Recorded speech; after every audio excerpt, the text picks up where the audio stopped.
Morning po sa lahat. Kamusta po ang lahat? Praise the Lord po at hindi naman po tayo naapektuhan ng bagyong Christine, but let's continue to pray for the people na nabaha at naulanan po. Ayan. Pero praise the Lord po at maaraw na.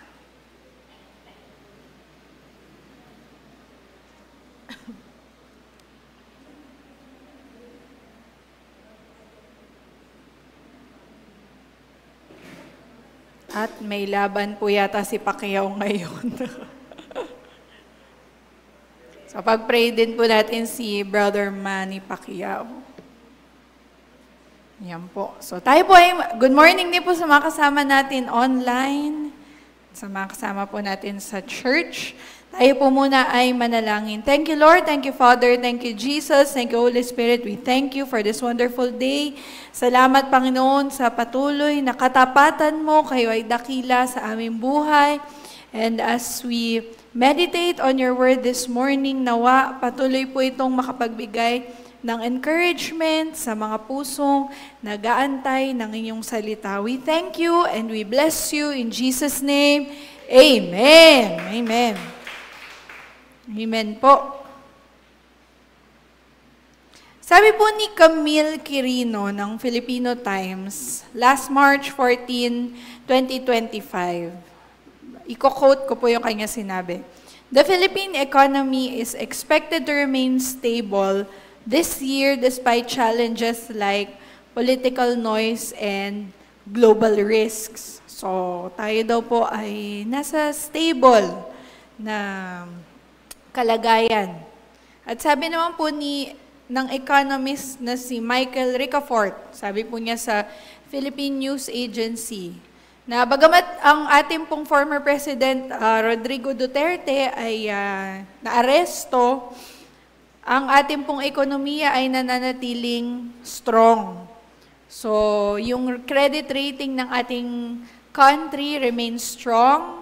At medyo maliit lang daw po ang epekto sa ekonomiya nung naganap na pag-aresto kay PRRD, former PRRD.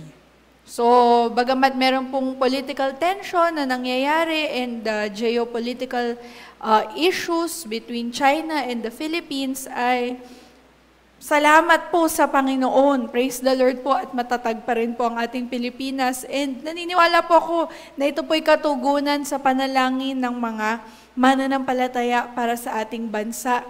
Diba? Na tayo po ay patuloy na pag-iingatan. Pero sa World Bank, ang buong mundo is in global recession.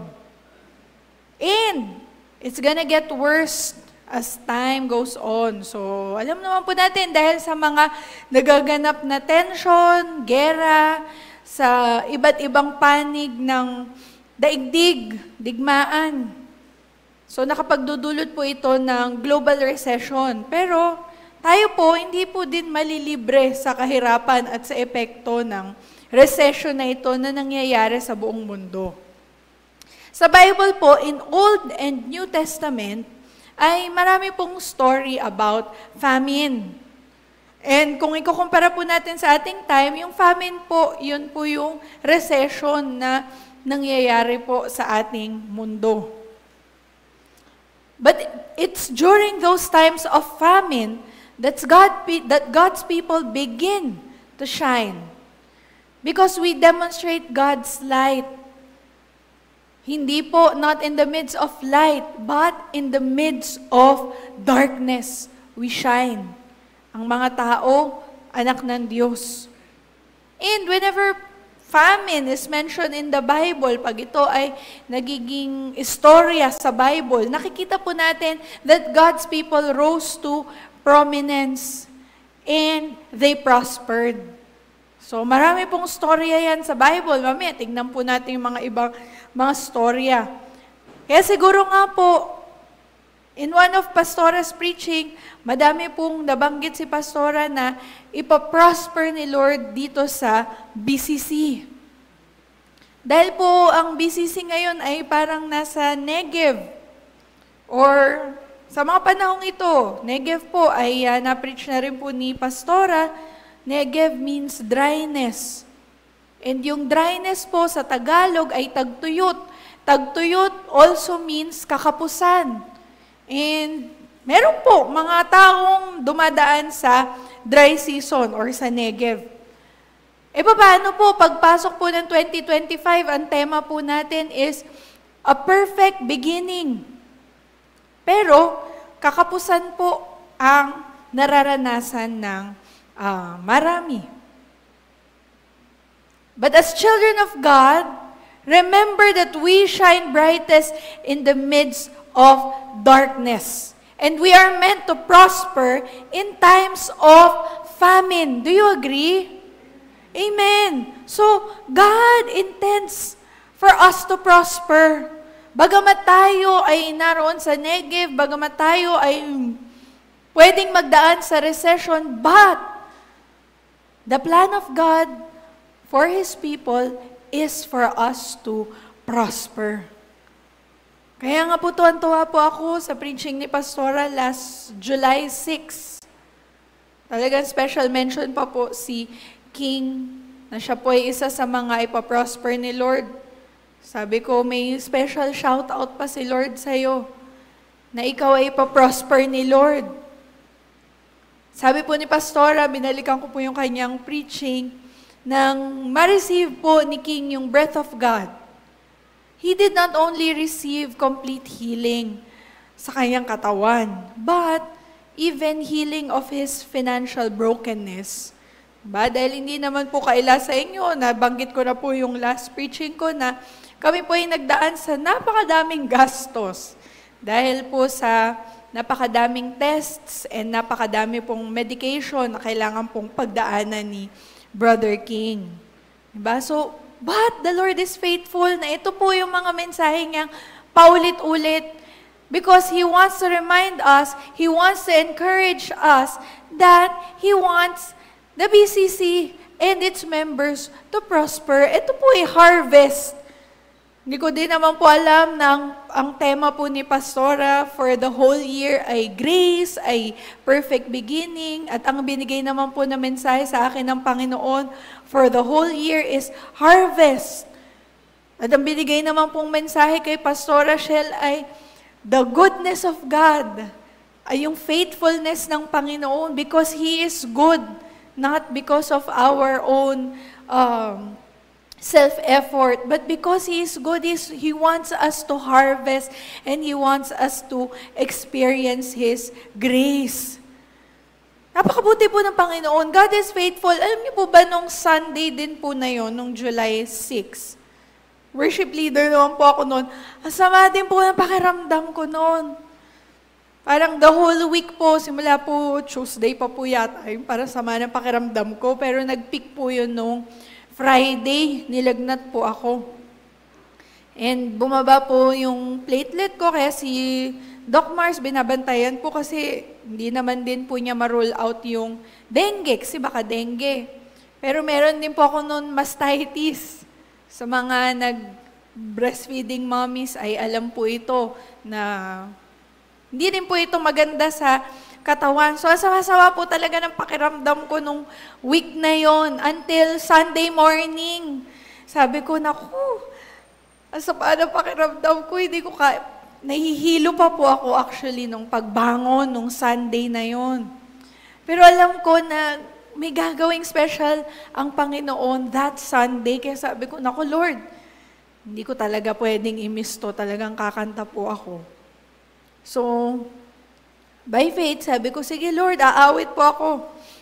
And, napakabuti po ng Panginoon. That Sunday, I also received the breath of God. Kaya yung mga naramdaman ko po ng buong week ay parang nawala at parang di po ako nagkasakit the whole week.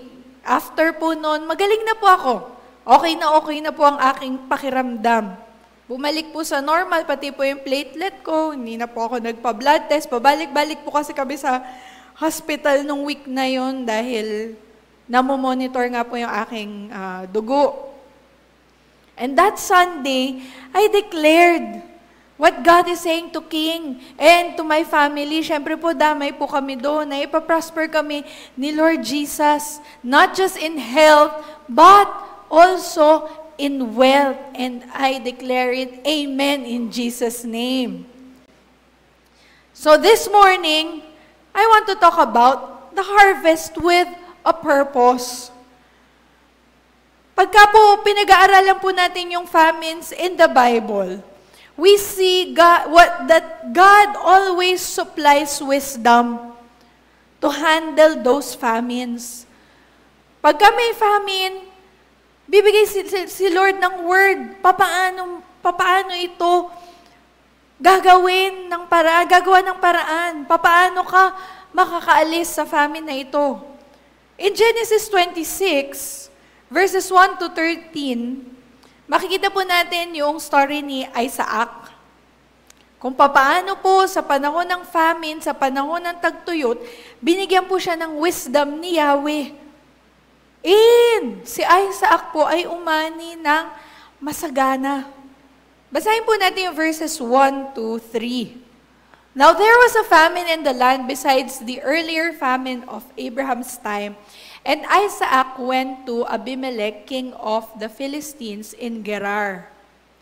The Lord appeared to Isaac and said, "Do not go down to Egypt. Live in the land where I tell you to live." Verse 3, "Stay in this land for a while, and I will be with you and will bless you. For to you and your descendants I will give all these lands, and I will confirm the oath I swore to your father Abraham." So po rin po ang pagkabasa ng salita ng Diyos. So dito po muna, may talon po tayo kasi may mga stories pa po sa gitna. Ngayon, sa verse 1, sabi may famine doon sa lugar kung nasan si Isaac. But the instruction of Yahweh is, sabi po dun sa verse 1, do not go down to Egypt. Ay, verse 2 pala po. Do not go down to Egypt. Live in the land where I tell you to live. So sabi ni Yahweh, huwag ka alis dyan.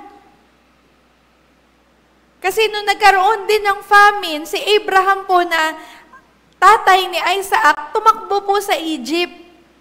Dahil ang Egypt po ay takbuhan nila in times of famine kasi po nandun yung Nile River. Doon po mayroong tubig. Kaya po walang famine doon. Tuloy-tuloy po. Sagana po sila doon. So doon tumakbo si Abraham. But this time, God is saying to Isaac, binigyan ng instruction ni Yahweh si Isaac, huwag kang alis dyan. Diyan ka lang, huwag kang pupunta sa Egypt. Sabi niya in verse 3, live in the land, stay in this land for a while, and, ano sabi niya? I will be with you and will bless you. For to you and your descendants, I will give all these lands and will confirm the oath I swore to your father, Abraham. So may promise ang Panginoon. Sabi po ng Panginoon, huwag ka umalis. Diyan, maski mayroong tagtuyot, maski famine. Because God promised, I will be with you and will bless you. So sabi po sa verse 6, talon po tayo sa verse 6. So Isaac stayed in Gerar. Yung Gerar po, part po ito ng Negev. So sabi po ni Pastora doon sa last preaching, doon sa Negev, may famine doon, may dryness. And si Isaac ay nanatili doon sa Gerar, kung saan may dryness. Yung Gerar po in Hebrew translation is dragging. Yung po, nadadrag sila sa dryness, sa famine. Pero ang instruction ng Panginoon is stay. Huwag kang alis dyan. Huwag kang pupunta sa Egypt. Verse 12, talon po tayo sa verse 12. So Isaac planted crops in that land and the same year reaped 100-fold because the Lord blessed him. That same year.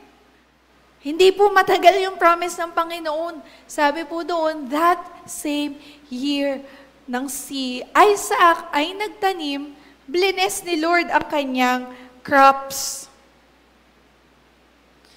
Sige po, basahin po natin verse 13 to 15.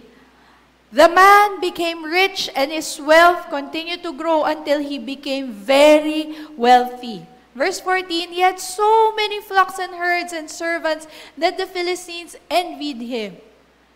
Verse 15, so all the wells that his father's servants had dug in the time of his father Abraham, the Philistines stopped up, filling them with the earth.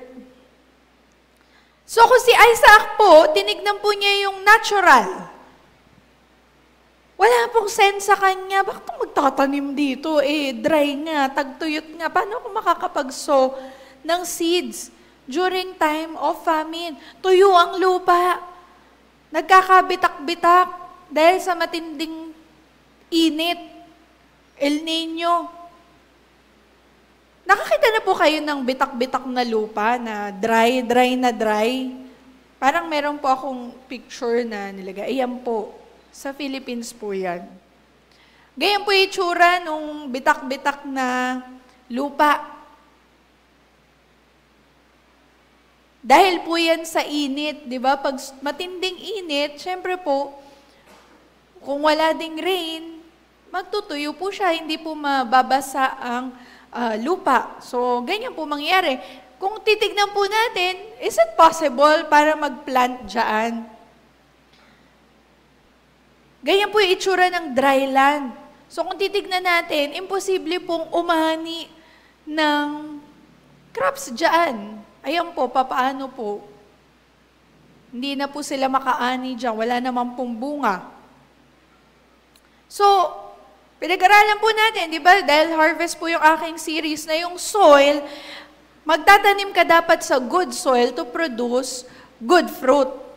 So, paano tayo magtatanim sa dry ground, dry land, and expecting to produce good fruit? Kung minsan nga po nagkaka-forest fire sa ibang bansa dahil sobrang tuyo ng lupa, yung mga dahon, kaya nasusunog, natitrigger.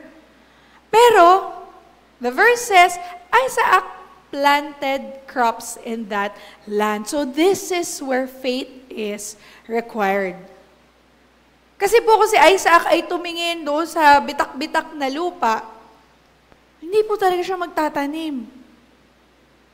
Ganon din po tayo. Tayo pa naman po, mga segurista. Abay, ano magiging pakinabang ko dyan? Bitak-bitak nga yan eh. O, ito na lang natitira kong pera, ilalagay ko pa dyan. Wala namang kikitain dyan. So by sight, everything is dry, arid.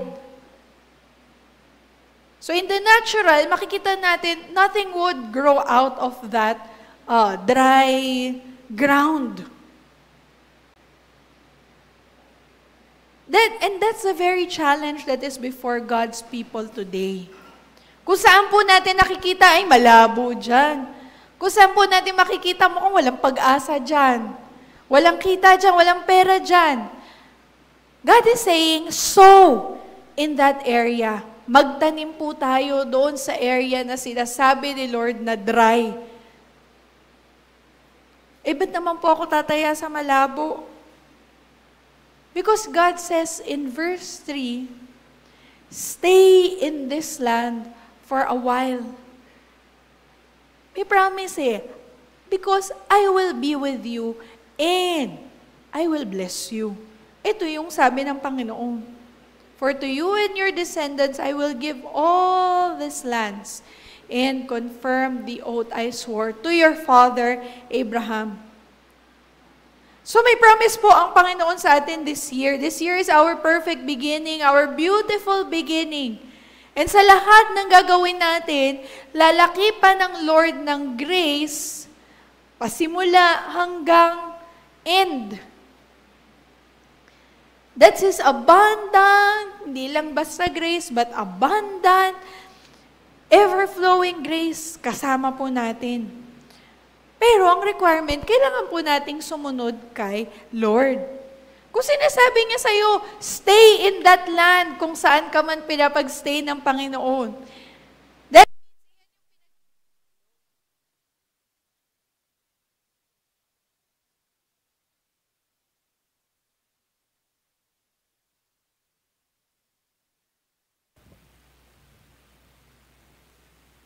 Hello po. Yan, globat po siguro. Sabi po ni Lord, stay in that land.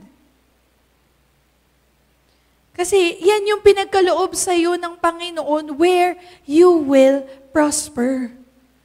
Huwag ka na magdalawang isip kung ano man ang sinasabi ng Panginoon. Susugal ko ba ito? Ilalagay ko ba dito yung mga sinasabi ng Panginoon? Minsan po kasi nagkakaroon tayo ng doubts sa mga instructions sa atin ni Lord.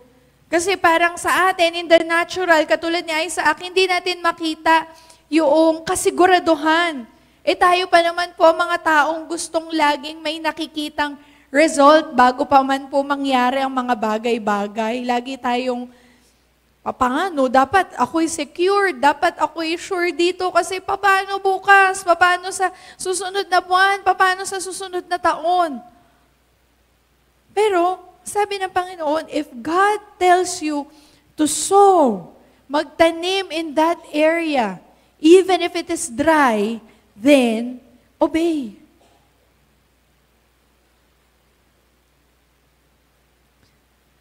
So, ito mga verses po na to, sabi ni Lord, I will bless you. This verses shows us a measure that God uses to prosper Isaac. Dahil pinili po ni Isaac magsow, magtanim doon sa land during famine.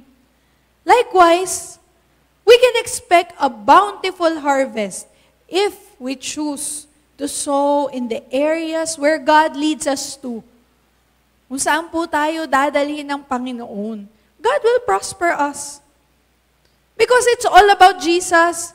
Hindi po yung naisip natin at ipagpipilitan natin kay Lord. Again, ito po, hindi po ito self-effort because yung self-effort natin pwedeng mag-collapse. Kasi sarili lang po natin yun. But the grace of God will give us wisdom. The grace of God will give us courage. The grace of God, the very definition of grace is the supernatural ability that God will give you so that magawa mo yung pinagagawa ng Panginoon sa'yo. Yung mga instructions niya. And dito kay Isaac, si Isaac ay nag-prosper. Siya po ay naging very wealthy that the Philistines envied him. Philistines may refer to non-believers during our time. Maaring sa panahon natin, maraming mga hindi nalulugod sa mga believers, sa mga Christians, dahil hindi po naniniwala doon sa prosperity na binibigay ng Panginoon. Pero nilagay ng Panginoon ang verse na yan intentionally to give us encouragement at maipakita na ang puso ng Panginoon is to bless us. He wants to bless us and encourage us to trust in Him sa kanyang provision as we sow in the area kung saan imposible. Siyempre, hindi naman po sinasabi ni Lord na tayo maging materialistic at maghangad ng mga maraming bagay. Hindi naman po niya tayo, kaya nga sabi natin, we will harvest with a purpose because God has a purpose for you kung bakit kanya gustong i-prosper. Hindi para sa ating pansariling gain. Siyempre, kasama po ang mga blessings, pero hindi po itong pinaka-purpose ng Panginoon. And hindi naman din po purpose ng Panginoon na tayo po ay maghirap. Dahil meron din naman po mga ibang gospel or may mga ibang katuroan naman po ng poverty ay holy. Ay hindi po gusto ng Panginoon yun. Bakit po tayo magiging mahirap kung ang ating Panginoon ay napakayaman? Hindi po mag-jive. So mali po yun. In fact, sa Old Testament, the kings who walk with the Lord are prosperous. Lahat po ng mga hari na sumunod at lumakad ayon sa nais ng Panginoon, they were prosperous. Example po is King Uzziah. He sought the Lord during his kingship. And in 2 Chronicles 26:5b, and as long as he sought the Lord, God made him to prosper. So King Uzziah prospered because he sought the Lord. So makikita lang po dito that seeking the Lord and prosperity, makaharvest tayo, they are tied together.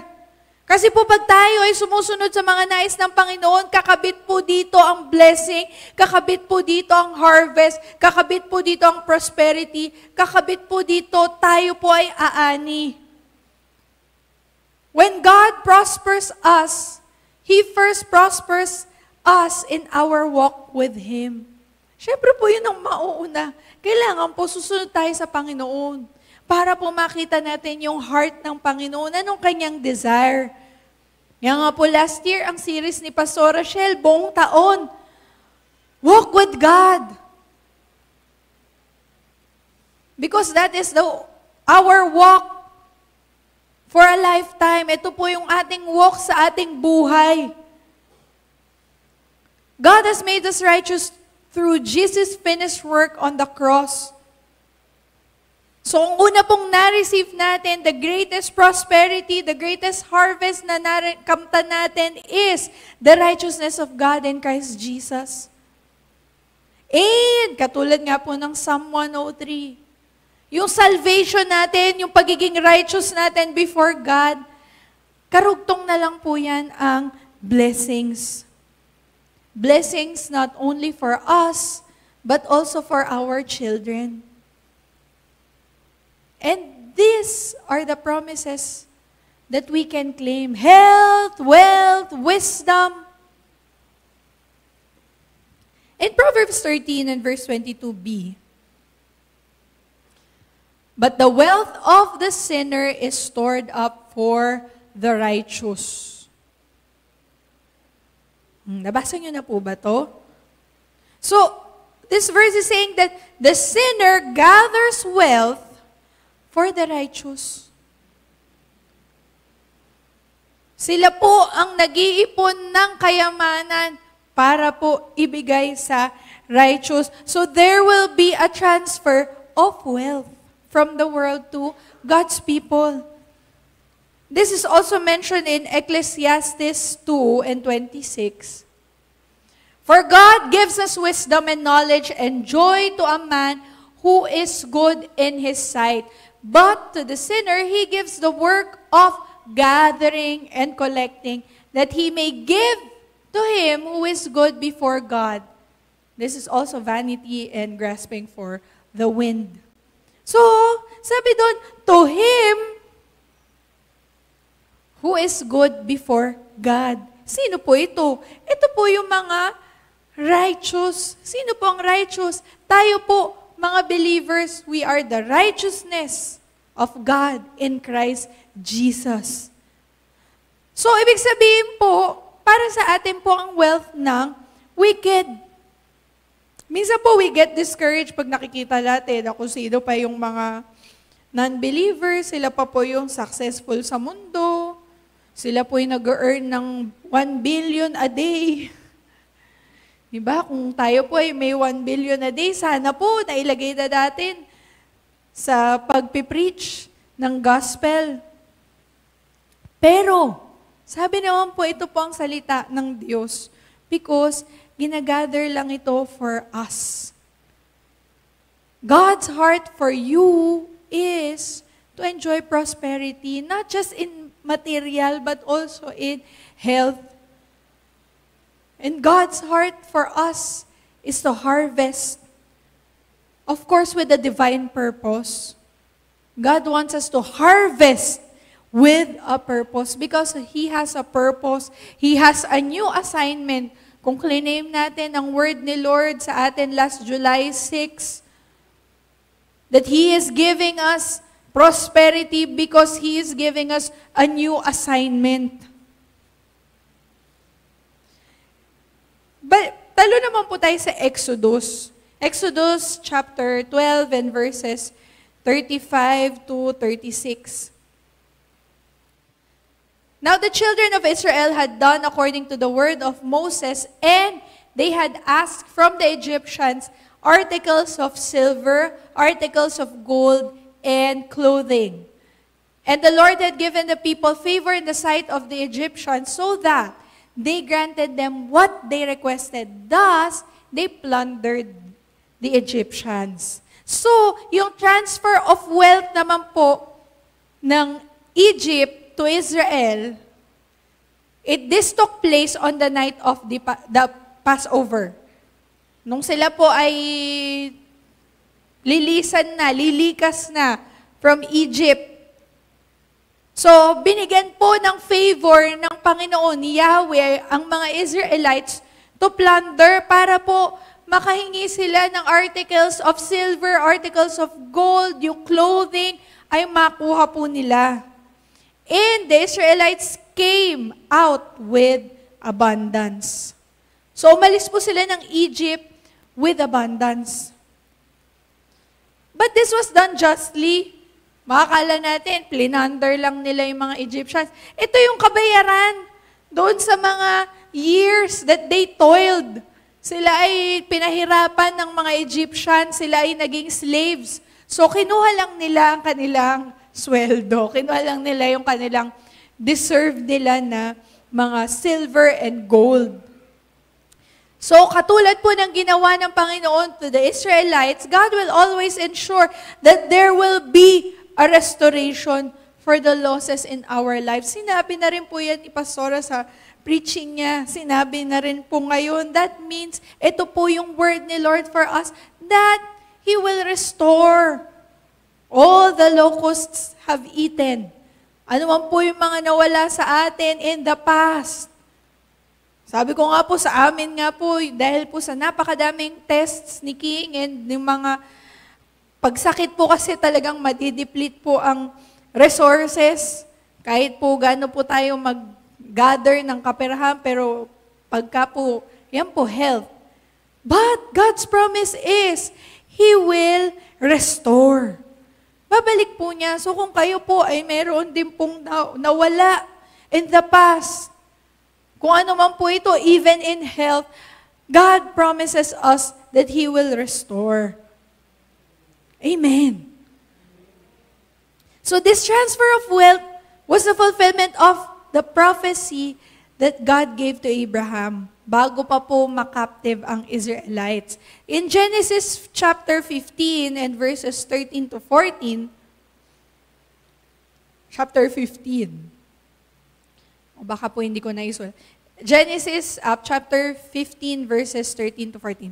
Then the Lord said to him, "Know for certain that your descendants will be strangers in a country not their own." So ito po ay nung naging captive sila ng Egypt. And they will be enslaved and mistreated 400 years. But I will punish the nation they serve as slaves, and afterward they will come out with great possessions. So afterward, they will come out with great possessions. So ito po yung prophesy ni Lord. The transfer of wealth would happen after 400 years, after the last plague, on the night of the Passover. So, bagamat matagal po yung naging nangyari, afterward, the blessing will surely come in due time. But for us, I believe that hindi naman po abutin ng 400 years ang transfer of wealth. Dahil sabi nga po, this decade is a decade, the best years natin. So I believe that this will be a decade of, ito na po, ita-transfer na po ng Panginoon ang wealth ng wicked to the believers. Kasi po malapit na po dumating ang Panginoon. So we need to double time para po ma-spread ang gospel. Paano po tayo mag-spread ng gospel kung wala po tayong resources? So God will bless us and transfer the wealth of the wicked to us. Ako po, pinangawakan ko yung verse kay Isaac, that same year, God blessed Isaac. I-claim din po natin ito sa ating sarili, sa Bible ninyo, ilagay nyo, that same year. Bless din po tayo, ibe-bless din po tayo ng Panginoon. So this shows, again, that God's heart is to bless and prosper us. Kaya po sa mga dumaraan po sa Negev, sa Gerar, sa dry place, sabi po ni Lord, manatili pa rin po tayo dito. Because God will give us wisdom to produce wealth. May mga struggles man tayo financially, those who are in debt or there's a struggle in health, be assured and be encouraged that God's plan for you is to provide for you. So when God prosper us, He also gives us a divine purpose. Sabi nga po in Genesis 12:2, I will bless you and you shall be a blessing.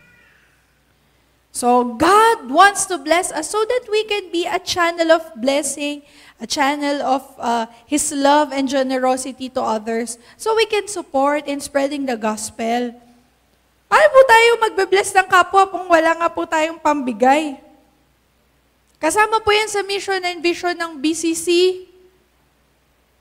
that not just in our community, but we will be a channel of blessing globally, worldwide. Yung mga Israelites po, kaya po sila prosper ni Lord, kaya po sila nabigyan ng gold, ng silver, ng clothing. Ang purpose po nito is for the building of His house. So sa ating pong kapanahunan, ang God's house po is our church. So ganun din po, nais po tayong mag-harvest ni Lord so that we can support the church. Di nga po, natapos na po hindi pa po pala tapos. May mga nagfa-fasting pa po pala ngayon. So, nagkaroon nga po tayo ng 3-day fasting. Because, hinihingi na po natin sa Panginoon yung promise niya to beautify His beautiful house, na matapos na po yung church building na pinangako sa atin ng Panginoon. So, nais po ng Panginoon to bless us para po tayo din ay makapag-support in building His kingdom. But, again, God's prosperity is not just money. Sabi ko po kanina, we are beginning to see signs of the end times. Malapit na po dumating ang Panginoon. Wars. Nangyayari na po yan. Rumors of wars. Pestilence, pandemic. And maaari po tayong makakuha ng wisdom from the Word of God to help us understand kung ano po ang gagawin ng Panginoon during these end times. Sabi po in 1 Chronicles chapter 12 and verse 32, and the children of Issachar, which were men that had understanding of the times, to know what Israel ought to do, the heads of them were 200, and all their brethren were at their commandment. So, dun lang po sa first part, that the children of Issachar had understanding of the times. So, matagal na rin po binigay ng Panginoon ng pangakong ito that He will give us visions and dreams so that we will understand the times, so that He will give us wisdom to interpret and impart our faith and believe God's promises for us. So talagang bibigyan po tayo ng karunungan ng Panginoon where to sow seeds upang tayo ay lumago at mag-harvest. But in Romans 10 and 17, so then faith comes by hearing and hearing by the Word of God. Magkakaroon po tayo ng pananampalataya to trust God's provision if tayo po ay patuloy na naririnig ang salita ng Diyos.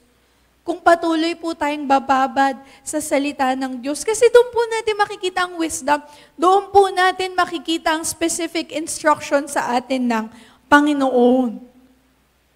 Kaya doon po tayo magbabad sa Word of God, sa preachings. Balikan po natin yan. Sometimes, yung isang pakinig po ng preaching ay hindi lamang po, yun na po yun. Sometimes, pag pinakinggan pa po natin yan online, meron pa po tayong bagong revelation na maririnig sa Panginoon.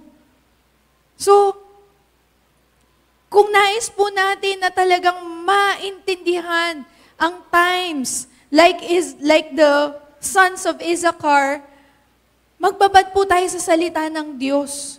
Kung nais po nating malaman where to sow seeds, kung ano pong instructions ng Panginoon, then, magbabad po tayo sa salita ng Diyos. Experience success. Pag tayo po ay nag-rely sa God's favor. Pero ang favor po, matatagpuan kung saan po natin mababasa ito sa Scripture. He will give us grace. He will give us supernatural ability to do the impossible. Para po tayo ay magkaroon ng wisdom to produce wealth. Kasi po yung favor, bibigay na po sa atin ng Panginoon eh. Pag may favor tayo, galing sa Panginoon, we will experience promotion, we will experience success apart from our capabilities. Ito po yung grace ng Panginoon. Hindi po natin ito i-earn. This is free. Kailangan lamang po nating tanggapin. Kailangan po natin angkinin. Kailangan natin i-declare sa ating buhay. Example po sa Bible na binigyan ng favor and success ng Panginoon is Joseph. Si Joseph po, isa sa mga paborito kong character in the Bible. Pwede rin po yung aking kapatid na si Joseph. So si Joseph po, alam na po natin yan. Ginawa na po natin yung play. Si Joseph, ang dami po niya naranasan in Egypt kasi po binenta siya ng kanyang mga kapatid. Pero, nandun siya sa Egypt, God was with him, and God had favor on Joseph. So, nagkaroon din siya ng favor in the sight of Potiphar and Pharaoh. And Joseph was promoted until he became the second in line to Pharaoh. In fact, yung favor ng Panginoon kay Joseph ay nakapag-cause sa kanya to prosper so abundantly. Na pati si Pharaoh, pati si Potiphar, nakita yung goodness ng Panginoon sa kanyang buhay. So, ganun din po tayo. Pag prinosper po tayo ni Lord, pag tayo po ay naka-harvest ng ating pong mga blessings, it will be evident. And it will testify to the world how good God is sa ating mga buhay. So, ganun din po yung mga Israelita. God blessed the Israelites with great possessions. That as they came out of Egypt, sila po ay maging good stewards of God's wealth and to build His house. Ngayon, kung babalikan naman po natin si Isaac, ganun din. Si Isaac ay prinosper ni Lord. Dahil yung favor ng Panginoon ay nasa kanya, yung promise ni Lord ay nasa kanya, and because sinunod niya yung instructions ng Panginoon. So again, si Isaac, pinag-station ni Yahweh in the dry land sa Gerar, inatasan siyang magtanim. Nakareceive siya ng wisdom. Wisdom from the Lord yun. To sow, magtanim dyan. Doon sa dry ground. Kahit di po niya nakita, but because God gave him wisdom, he saw on that dry ground.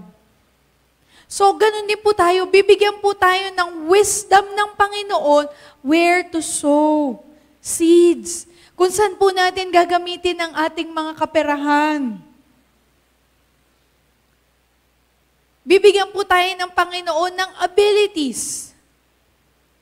Hindi po tayo kailangan magbase sa ating mga talento, sa ating pong mga karunungan, because God will give us wisdom. Si Lord na mismo magbibigay sa atin ng wisdom and resources upang tayo makaharvest. Minsan po kasi hindi na nga po dun sa abilities natin. Kasi po sometimes we rely so much on our abilities. Madali naman mag-resign kasi professional naman ako. Dali-daling makahanap ng trabaho. Madali namang magaling ako dito sa area ng mga business, kayang-kaya ko to. Ako, maabilidad ako, kaya ko yung gawa ng paraan. Hindi po dun sa ating abilities, hindi po sa ating own wisdom, hindi po dun sa gift. Dito tayo magaling, hindi po. Si Isaac nga pinagtanim doon sa dry ground. So tayo, ang instruction sa atin ni Lord, sow in that area where God leads you to. Miski hindi natin nakikita na ito'y magiging kapakinabangan. Si Lord ang magbe-bless ng mga gawa ng kamay natin. Miski hindi natin forte ang isang area, He will prosper us. Kung sinabi ni Lord, diyan ka magtanim. So, katulad po ng Egyptians, may divine purpose po si Lord. Bakit sila binigyan ng great possessions? It is to build the tabernacle. So sa atin, harvesting with a divine purpose, pag sumunod tayo sa Lord to sow in that area, He will prosper us and He will lead us kung saan yung purpose natin sa buhay. Even the Egyptians nga, they saw God's blessing sa Israelites, kaya some of them converted.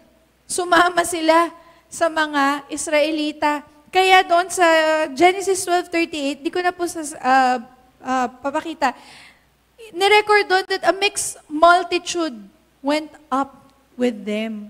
So, meron na din pong mga Egyptians na sumama sa kanila at na-convert.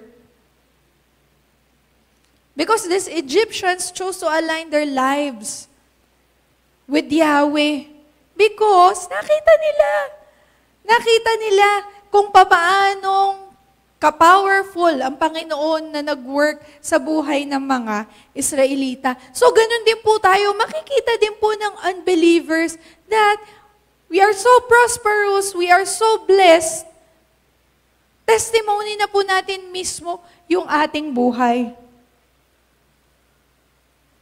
So, ang grace has the power to bring provision, to bring health, to bring peace and rest. In Deuteronomy chapter 8 and verses 17 to 18, then you say in your heart, my power and the might of my hand have gained me wealth. And you shall remember the Lord your God, for it is He who gives you power to get wealth, that He may establish His covenant, which He swore to your fathers, as it is this day. So, it is God who gives you the power to get wealth. Hindi tayo. Minsan kasi, ayan po, karamihan, ang alam natin, manggagaling ang ating yaman pag nag-ipon tayo ng ipon, galing sa ating mga sweldo. Pero yung yaman po natin ay hindi manggagaling po doon, kundi sa Panginoon. Because it is He who gives us the power to get wealth at tayo po ay maging successful. It is God who will lead you where to sow. Sabi po in Galatians chapter 3 and verses 13 to 14, Christ hath redeemed us from the curse of the law, being made a curse for us, for it is written, cursed is everyone that hangeth on the tree.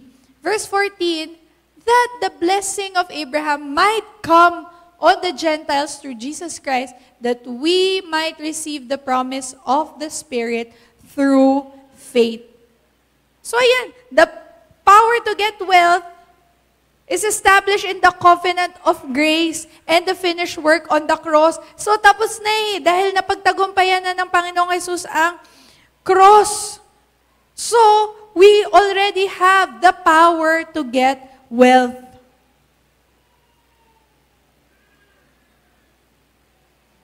So, ang puso po talaga ng Panginoon is to bless us. But we have to take a step of faith where He leads us to. Katulad po ni Isaac. Si Isaac po, nag-follow siya kay Lord, nag-obey siya kay Lord, he reaped 100-fold. Doble-doble, sabi nga nun, he was very wealthy na nainggit na sa kanya yung mga Philistines. So, maski nasa dry land po tayo ngayon, kung ina-acknowledge nyo po na kayo ay nasa dry land, dry ground, sinabi ng Lord, itanim mo yan doon sa nangangailangan mong sister or brother. Paano, Lord? Parang ano ko na po to Paano po kaya? Kung ano instruction ni Lord, edi yun ang gawin po.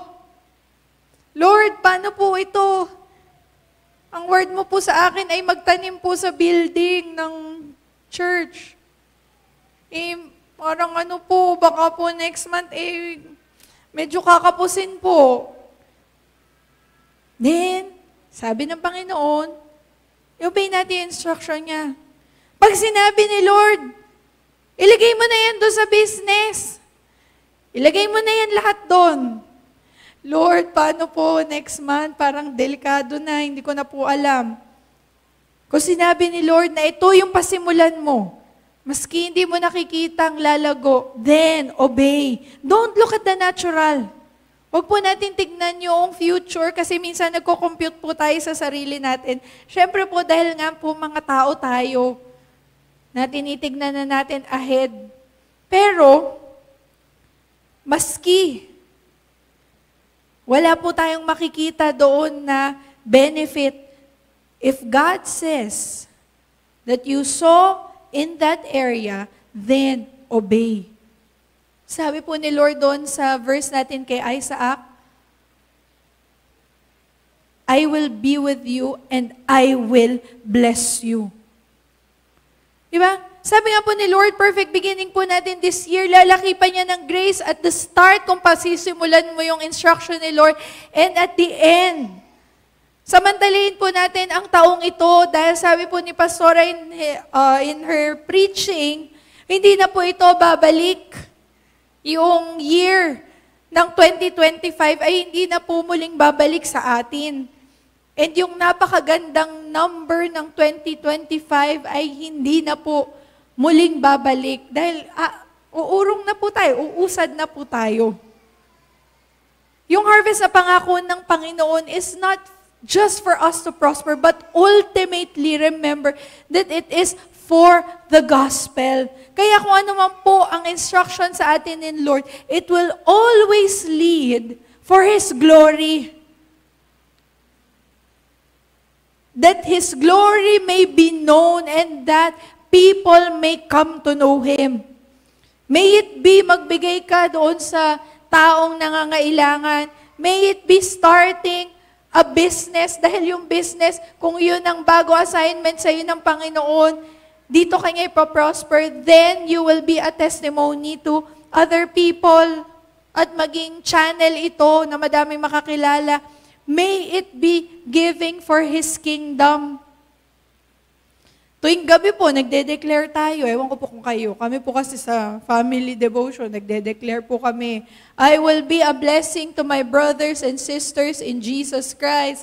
Pero, how can we bless others if we are not blessed? Marami naman po kasi gusto nating mag-bless ng tao. Kaso mo nga lang, yun nga po, minsan kapos tayo, minsan tama na lang. At hindi na natin siya pwedeng ibigay sa iba. But God is telling us to sow. And stay in that place where God is telling you to stay. Ngayon, kayo lang po ang makakahanap ng sagot kung saan po kayo ipinagtatanim ni Lord. Kasi po individual na po itong instruction ni Lord kung saan po tayo magsuso? Ano po ba yung inyong kalagayan at this moment, kung nasan man po kayo ngayon, na pinagsistay kayo ni Lord? Diba? So kayo lamang po ang makakasagot niyan, saan po kayo pinagtatanim ni Lord at kung saan po kayo mananatili. He wants to bless us abundantly so that we can be a blessing to our community, not just in our community, but also to the world. Para ma-spread po yung gospel. Tandaan po natin, ang prayer po natin, pag lumipat po tayo sa new church building, magkaroon po tayo ng 2nd, 3rd, 4th service. So ito po yung purpose ni Lord. Tayo po ay mag-harvest so that we can spread the gospel. Kaya seek the Lord where He is leading you to sow, even if it is on dry ground. And the Lord will bless you 100-fold. Remember that God will give you wisdom and the power to produce wealth. Nasa sa atin po ito kung susundin po natin yung instructions ng Panginoon. Ito po yung individual na, diba? Pero ito po ay para po sa buong church, sa buong BCC. Kaya po makinig po tayo doon sa instruction ng Panginoon. Because, sabi naman po niya, bagamat tayo po ay may mga takot sa ating puso, mga worries, sabi niya, I will be with you and I will bless you. So, He wants us to harvest because He has a purpose. And that purpose ay para tayo po ay patuloy na magtrabaho for His kingdom para po tayo ay makapag-spread ng gospel. So, sa atin na po lahat ng ingredients para po tayo ay i-bless at i-prosper ni Lord. At nasa sa atin po yung instruction. At tayo po, ang kailangan lamang po natin is to step out in faith and obey. Because God wants us to harvest. Not in the next few years. Gusto ni Lord mag-harvest tayo now na para tayo po ay makalipat na din po at para po tayo ay makapag-spread na ng gospel. So nawa, patuloy po nating pakinggan ang instructions ng Panginoon because ito na po, God will bless us and will prosper us. Amen? Amen. Tayo po ay manalangin. Thank you, Lord. Thank you, Father. Thank you, Jesus. Thank you, Holy Spirit. Maraming salamat po, Panginoon, sa inyong word for us. Lord, we thank you because your heart is for us to be a blessing. Kaya po nais nyo na kami po ay mapagpala. Lord, we thank you dahil meron po kami inaasahang pangako that the wicked are gathering wealth para po i-transfer sa inyong mga anak. Lord, help us to obey where you want us to sow, even if it is on dry ground. Lord, help us to have faith, even when we don't see success at this moment. But we believe your word, we believe your heart, because you love us and because you are good. It is your character. You are good. Hindi po namin kailangan mag-effort. Kailangan lamang po namin sumunod at magkaroon ng pagtitiwala sa inyo. Lord, those who are in Negev, those who are in Gerar, we know na kayo po ang Diyos nakakatagpo sa lahat po ng pangangailangan ng inyong mga anak, not just in wealth, but also in health. We trust you na kayo po, you will be with us, and you will bless us 100-fold. Not in the future, but you want to bless us now. Kaya po patuloy po namin hinihingi ang inyong karunungan, ang inyong pagpapala, ang inyong favor.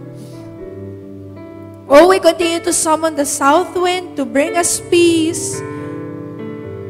to spread the sweet scent of the Holy Spirit in our lives, that people may come to know you dahil po makikita po nila ang inyong kalwalhatian sa aming buhay. Maraming salamat po. And for those who are seeking your instructions, Panginoon, Lord, reveal to them what's in your heart. And we know that what's in your heart is for us na kami po ay mapagpala abundantly. Maraming salamat po, Panginoon. And we also continue to pray, Lord, for our church building.